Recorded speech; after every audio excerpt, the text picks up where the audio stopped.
everyone and welcome to my channel. My name is Katie. I'm Katie Flowers all over the internet, and today we are going to talk about my goals for 2020. As far as like everything Katie Flowers is concerned, to me that's kind of like its own little world. So that is kind of like my tarot, my spirituality, and also going to talk a little bit about this YouTube channel too. Now, I'm not so much for like big resolutions. To me, I find that quite stressful.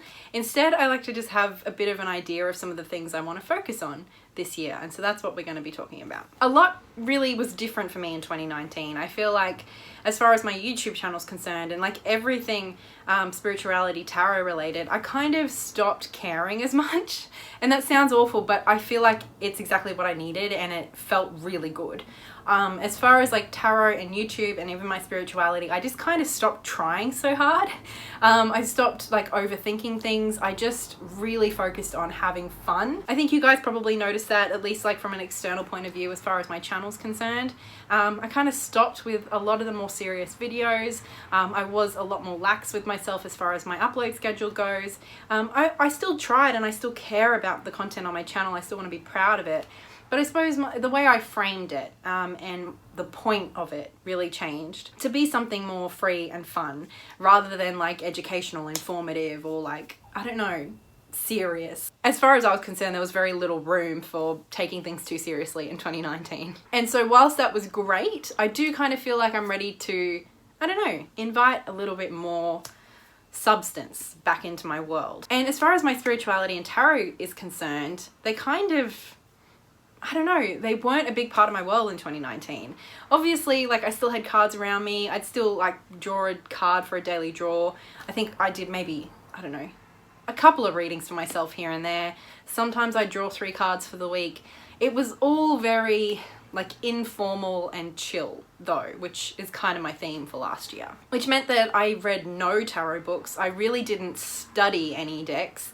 Like there was not a lot of like that kind of like sitting with and getting really deep into anything.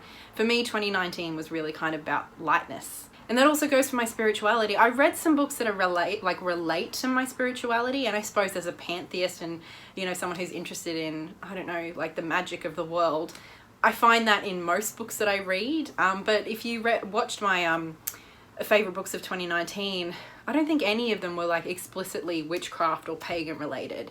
And in fact, I didn't really read many of those sorts of books at all in 2019. And so that's kind of the context that I'm moving into 2020 with. So as far as tarot is concerned, I'm going to make a separate video on the decks that I really want to work with this year.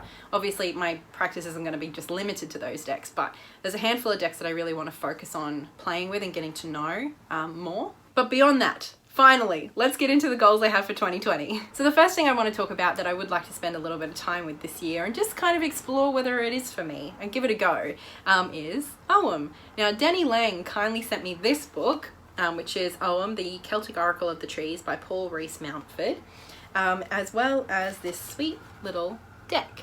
Oh gosh, she must have sent this to me more than a year ago now. And that was super thoughtful and very kind. But in last year I barely had a desire to study tarot, let alone pick up something new. So this is something I really haven't spent all that much time with at all. And it's a really cute little deck. The backings look like this, and then the front of the cards are nice and simple. So we get the Ogham symbol, I'm assuming. Like I said, totally new to this. And then the name of it, the name of the tree it's associated with, I think. And then kind of like some correspondences, I guess. So I don't have a lot to say about this right now because clearly I know nothing. But in 2020, I'd like to, I don't know if this will be a system that, you know, I end up loving and wanting to spend a lot of time with, but it is something I'm curious about and I want to, I don't know, at least dive in a little bit and get my feet wet and play around with it. Just experiment a little bit. And give it a chance, I suppose, more than anything. So thank you, Danny, even if it's taken me forever to actually get into it. I am really looking forward to it. Next on my list is getting back more into filling out my Book of Shadows. This is kind of something, it's more of like a, I was going to say art journal, but I'm not very artsy. I don't know how to describe this. Basically, it's a bit of a collection of things that I feel are relevant to my spirituality. A lot of it is kind of passages from books that I felt really were great information that I wanted to keep hold of. And I just had a lot of fun kind of playing around with it. So it's not like the sort of like instructional bullet journal that I'd be like passing down to my children. Don't want children, so I'm not even thinking that way. And I don't think I've shown you guys this. I started it years ago. And it's not something that I have like set sections for, or that I know exactly what I want it to look like. I just really do kind of, I think I showed you me making this. It's got all little bits in it. I think you've seen this too. But I didn't touch it last year at all. And I'd like to. I would like to. I think it would be a fun thing to get back into.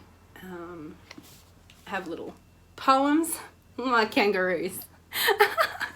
I suppose it's more a book of inspiration in a lot of ways. Like, I've written down some things that are like from more instructional books, because I think they were interesting and relevant to me. Others were more, I don't know, just passages from books that I found really inspirational, that I found really meaningful. Like this one was from The Little Book of Unknowing by Jennifer Kavanagh. This was another bit from the Christopher Penczak book I read. So I don't know, I would just like to spend a little bit more time, that's just a sneak peek, adding to this again, because I found that really enjoyable, and also I just love having this as like this little, I think it is more of a book of inspiration, or just summing up like important elements of my path. Yeah, I don't know, I really like this. I think it's a beautiful book, and I miss playing around in it. The next is a new thing that I want to get into as well. I don't know how far this journey is going to take me, but I'm damn curious, and that is astrology. Basically, thanks to memes on Instagram and the astrological birth chart reading I had done by Samantha Menzo, just, I don't know, the birth chart in particular blew my mind, and then the memes are just a lot of fun. I think around my birthday, maybe a little bit later, I forget. The last couple of months, I had a birth chart reading done by Sammy, and it was brilliant. I mean, obviously she's just a wonderful astrologer who knows a lot and has been doing this for a long time. But I was surprised by how helpful I found it. I figured she'd tell me, you know, crazy things about my personality and all of that sort of thing, but I just was not expecting it to be actively helpful in my life in the way that it was. Sammy challenged me on some of the thought patterns I'd be kind of stuck in, and the behaviors around those that were, I think, really relevant and important for me to have developed when I was unwell. But I kind of like not reassessed those since becoming well. And so I was limiting myself in a lot of ways and underestimating myself in terms of, you know, what I was achieving and what I could achieve and what I could do with my time and energy. So it was just brilliant. Thank you, Sammy. I really mean it. It got me thinking about a lot. And obviously, because it was so interesting, insightful, helpful, I want to know more. So I picked up this book, which was the book that Sammy recommended, and I know she's kind of gone through the book in a video, a live chat, or a series of live chats, I can't remember.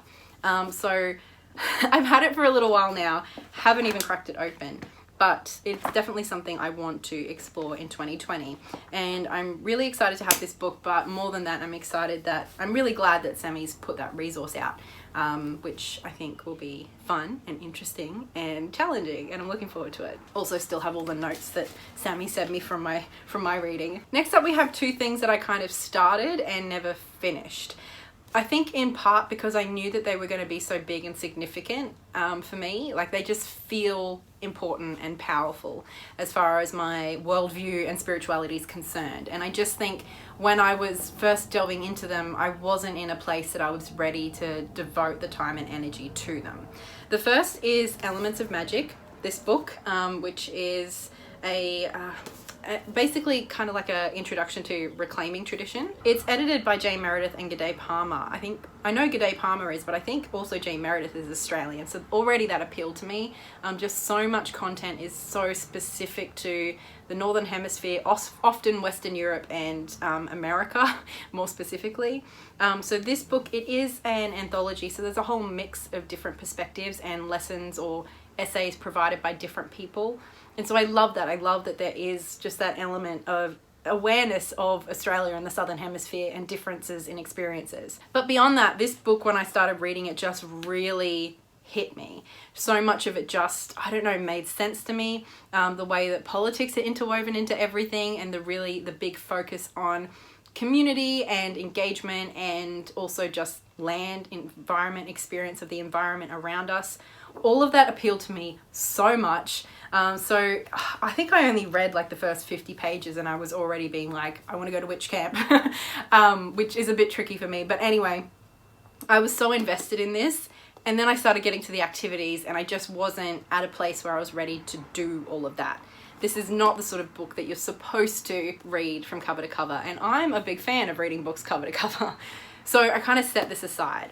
And it's one of those things that just keeps playing on my mind.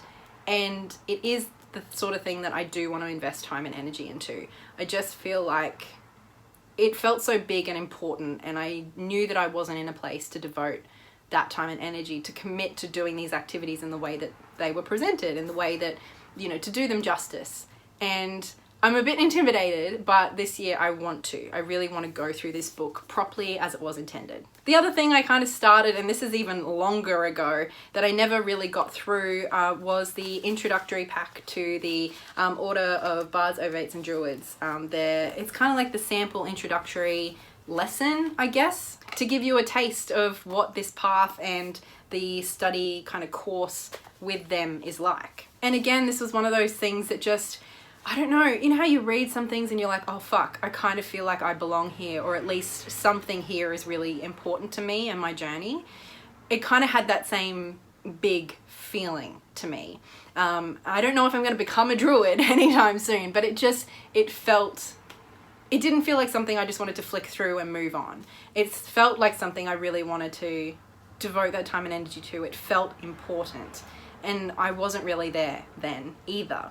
Now, I don't know how well these two are going to go together. I don't know if I'm going to like do them both at the same time, or, you know, kind of flip between, or if I'll start on this one and kind of maybe it won't be right for me. And I don't know how these two things are going to go, but I do know that this was something that has just been sitting on my shelf, not yelling at me, but just constantly, it hasn't left my mind since I kind of I've been through it a little bit, but not properly again. And I really want to. I don't know how similar these two paths are. Like I said, I don't know where I'm going to fit afterwards. I don't know whether it's just taking something from both of these in terms of like lessons and meaning or practice, or whether I'm going to end up in one of these camps. I'm not sure, but they're just, I don't know, maybe there is some similarity, like a very surface. I'm not pretending to know anything, but my sense of both of these paths is that they are very like actual experience of your environment focused, as opposed to like, this is the wheel of the year and this is what we do when, which doesn't really vibe with me, perhaps because I'm in Australia and my experience is so different. And then the other things, it does feel like politics, I think, runs much more explicitly through reclaiming. But I think my sense of Druidry is still that there's like a level of accountability or service embedded in it, which I think, you know, does have connections with more explicit politics. And then there's also a big, I think, focus on community, or at least exploring what that means and how to be of service in community. That's my like brief like sense of these two things. And I mean, I don't think that I want to be joining like a really active group or anything, but I mean, I've done work in community engagement, and like community is something that's really important to me, and how communities function and how they can be of service and support, you know, the more vulnerable, how they can foster a sense of purpose, how they can collectively make change in individuals' lives and in the wider community. All of that stuff is stuff I'm really passionate about outside of my spirituality, and it just kind of, it's starting to feel like it's becoming more relevant to my spirituality. Both of these, the little that I do know, the little that I've been exposed to, they feel really relevant to me and I suppose my approach, my ideas and my values. I also want to spend more time right here that isn't just filming, facing that way with my altar. I didn't spend much time here in 2019. I spent some, but not much. Nowhere near as much as I have in previous years. And again, I think that was important. I think that was a valid kind of part of my journey. It's just that coming back to it, I think, requires some motivation and intention, and that's an intention I want to set for this year. I've spent so much time out bushwalking, and kind of the more out there spirituality shouldn't just be at the altar stuff. Really focused on the experiencing my environment, appreciating beauty out there. I've done a lot of that, and that has been more enriching than I could ever express effectively. But I do think it's time to bring some of that inspiration and sense of awe that I've managed to cultivate out there on my bushwalks and whatever. I think it's time to bring it back into a more ritualized altar setting. I don't think I'm ever going to be that sort of person that like sits at my altar and meditates for an hour every day, or does magic every day. I don't think I'm going to be that sort of person, but I'm feeling like a drawback to complement my like outside spirituality. I'm feeling a drawback here. As far as my YouTube channel is concerned, I suppose I don't want to change too much. I really feel like the direction my channel's going in is working for me at the moment, and I suppose basically what I want to focus on maintaining is that kind of more lax approach to an extent. I still feel like it's helpful for me to aim to do one video a week. I've spoken before about how having that intention of at least doing a video a week means that I don't get too stuck in my head about a video not being good enough or an idea not being good enough, and so then I just don't post anything. If I'm like, I'm doing a video this week, what's my best idea? What's the most interesting thing I can do? So I do like having that, but I also am aware that, you know, different stuff going on in my life, whether it's like work or uni or just with me, kind of not being too hard on myself if for whatever reason that doesn't happen. Finding that line, I think I've been a lot better at that this year than I have in previous years. I do also think that my channel's going to stay pretty lighthearted as it has been the last year, 6 months in particular. Occasionally I do feel like I have something important to say and I'll do those videos, but I've really enjoyed not having the pressure in 2019 of feeling like every video has to be useful or informative or significant in some way, that it has to offer something, I don't know, valuable to the people watching, that I have to kind of prove that it was worth your time to click on the video. This year in 2019, I've kind of more just focused on what do I want to share, of having more fun on YouTube, and that's why my videos, a lot of them aren't too hardcore, aren't too deep. I think certainly not as deep as they used to be.